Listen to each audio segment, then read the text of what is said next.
Hey. Hey, Daryl here, and this is my daily devotional. I love prayer. I hope you love prayer. Prayer is simply talking to God. It doesn't require flowery, theologically correct language. It just requires communication with God.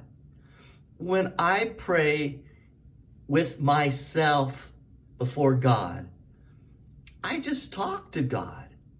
Now, I realize that Jesus gave the disciples a model prayer, and that model prayer covers the basics, acknowledging that God is holy, acknowledging that His will is what we pray would be done, and thanking Him for our daily bread, and so on and so forth. But prayer is just communicating with God. That old song in the garden, and He walks with me, and He talks with me, and He tells me that I am His own. It's just simply communicating with God. I like 1 Thessalonians 5:17. In the King James it says, pray without ceasing. The NIV that I typically use says, pray continually. So prayer doesn't have to be that formal time where you kneel at an altar and you cry out to God using special words. Prayer is driving in your car and just talking to God.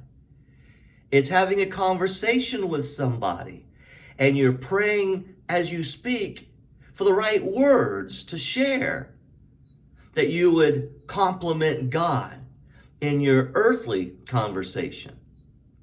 Nehemiah has heard that Jerusalem was a shambles, and it broke his heart. Though he had never been there, he was born in the Babylonian captivity, he longed for that city. Well, he was the cupbearer to the king, and you're not supposed to be sad in front of the king.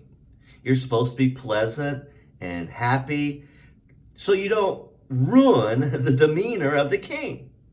But one day, Nehemiah just couldn't hold on any longer. His heart was heavy because of his city being torn, and now he goes before the king and he is sad. And the king notices the sadness in his face. This is in Nehemiah chapter 2.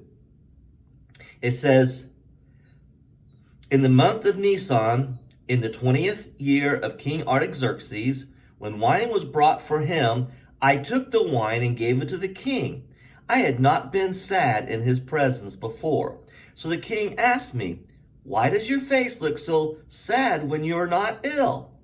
This can be nothing but sadness of heart. I was very much afraid. But I said to the king, my king, live forever.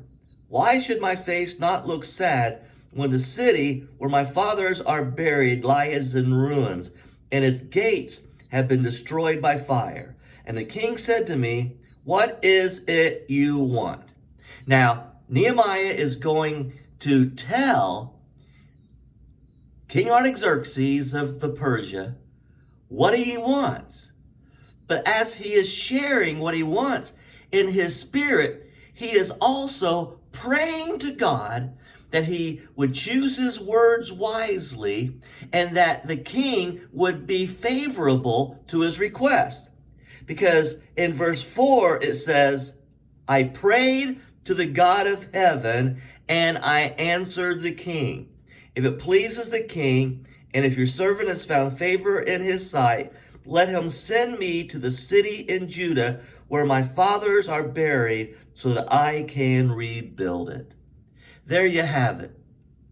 He didn't pause and say, let me go to my closet, my prayer closet, and let me kneel and stand before God so I can have the words that I want to share to you.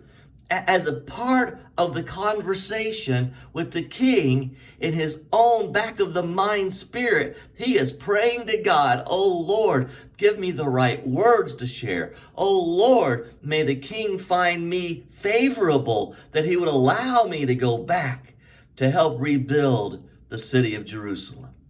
That's prayer like I like to have it.